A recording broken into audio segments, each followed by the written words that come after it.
So, guys, I want to talk about AEW, and Matt Hardy has a couple of comments about the Jack Perry incident. And I do agree with a couple of things that he did say. That, first of all, when it comes to, this story, what really should come out of it is Jack Perry forming an alliance with the Young Bucks and them going from there. And I really like that because obviously there's a lot of controversy around Jack Perry. He got a big reaction at the NJPW Chicago crowd. And like I've said, imagine the reaction if he came to Dynasty and he actually helped the Young Bucks win their match. I think that would be the best tie-in. And then it's like, okay, now what? Now are they going to be like the first faction in AEW that has a goal, such as taking over the company, taking all the titles, and actually accomplishing that? Or are they going to be a faction like the Dark Order, where they had a direction and then they kind of skewed away from all that? So that could be a thing, really. That could be a really great direction. The next thing that I do say that is that, as he said, that wrestling's really not about the 5-star matches. That's not the whole picture. It's about the stories. It's about the ups and downs and the journey of the characters and the events of the moments. And I do agree with that. And I do agree with what he said, that if you look at Raw, they drew 3 million people, but the first like 45 minutes of Raw, well, after WrestleMania, was really The Rock, the Triple H promo, then The Rock and Cody, and them hyping up, a future match, really. And that's also true. And it's kind of like what I've said, that if you have just wrestling, it's almost like you're playing Marvel versus Capcom. But if you have something like the wrestlers have a backstory and then a fight, then you're almost watching like Naruto or something like, or Naruto, or one of those Japanese anime where the story and what's behind the character makes the fight more impactful. Pain versus Naruto was a great fight, but that fight wasn't so great because that fight was great because of the story. If you just had the fight, it would be awesome. But if you had the backstory and it being the journey of Naruto transitioning from the knucklehead ninja kid to the pre Hokage, I want to be Hokage type of leader. That's why that's considered maybe the second best fight in the whole series.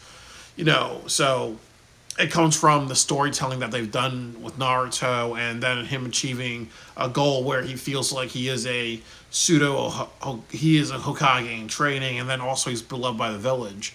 So that's why the storytelling in Naruto works, and that's almost like why the storytelling of in wrestling works. You have to have a long-term story. You have to have characters. It can't be 5-star matches. So this whole story, Jack Perry coming back, and people saying that he's kind of like a scapegoat, or he was overly punished, and turning that into an angle, or like I've said, like the Young Bucks and Jack Perry kind of represent spoiled millennials, and not respecting the veterans or the business or entitlement, or just jerks being successful, because you see a lot of that with the millennial generation, a lot of just entitlement versus accountability, and a lot of just privilege and whatever. That's all just those make characters we can relate to, and then you have FTR and other people kind of in that role of we need to put a stop to this crap, because you can't kind of run everything, especially since you're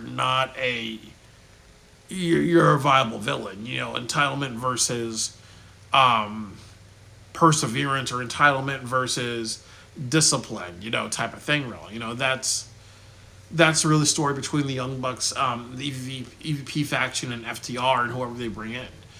And that's kind of why I said, something like Jack Perry versus John Moxley would be a really great feud, because it does kind of go against, the old veteran who's had those matches, who has wrestled CM Punk, who respects CM Punk, who will put Jack Perry in his place, and then Jack Perry saying, like, F that, I'll really just do what I want, and I'll get what I want the way that I want to do it.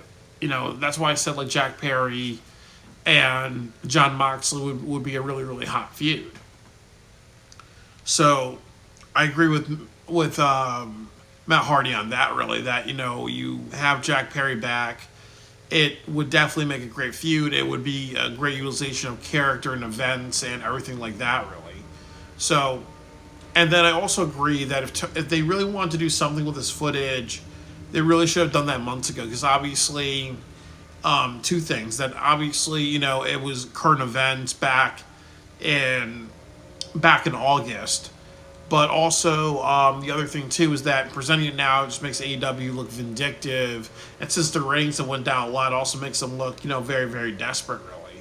So I do agree with him on the sense strike while the iron is hot, and I know it's controversial, but he did say that he doesn't feel the punishment matched the crime, or Jack Perry was overly punished, but there's mixed feelings. And obviously, if you look at the footage, CM Punk put his hands on Jack Perry, so that is a fireable offense. But also, if you look at Jack Perry, he should have been fired, because I do agree with what Cornette says, and a few other people will say that you have to be a little political, because if CM Punk is making you a lot of money and he's selling out, and he's also like gonna draw the All Out crowd in Chicago and the Collision crowd in Chicago, it does make sense to keep CM Punk, and then let go of Jack Perry. You wanna keep your money draw. And then the next thing is that what Jack Perry did was harassment. The next thing about Jack Perry is that obviously this is their biggest show, so if people fuck around on that show, especially if they're not such a big draw, Jack Perry versus CM Punk, you have to show them the door to be like, okay, you're not gonna fumble my bag. You're not gonna f with my money. You're gonna do what you're supposed to do, and if you're not doing that, and you're causing problems to the big straw in the company, or this becomes an incident that could lead to a bigger problem at All Out or bad publicity and all that, I would be at All In. If it's just you're creating this problem, Jack Perry shouldn't have been there. So I do think that termination would have been the most appropriate thing in keeping CM Punk. As a business sense, that's what people would do. And you could have even done something like fire Jack Perry and then actually rehire him, because that's what Vince McMahon would do. But he does have a lot of interesting takes and all that, so. But I also kind of think that, it's also a little controversial for him to kind of blame CM Punk and kind of say, like, like really just be like, okay, when you look at it, CM Punk was an aggressor. I do agree with that. But definitely, as I said, that I think that because he is a draw, you would have to pardon that.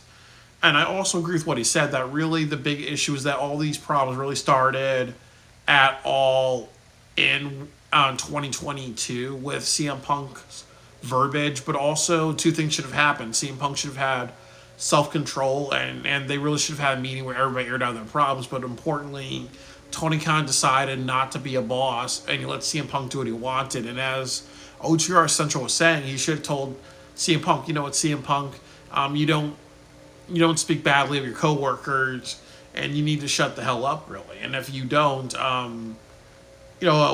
if you don't, we're gonna have some further meetings about this, and take it from there. But you don't just trash your coworkers, So it's ultimately that thing is that it's about how you respond to it was CM Punk and this whole all these issues. It's how you respond to people, but also too that if you're in an industry or a corporation that's not professional and it's really making you lose your quality, you have to move on to something better. Maybe CM Punk should have quit AEW a few years ago. But I would kind of say that,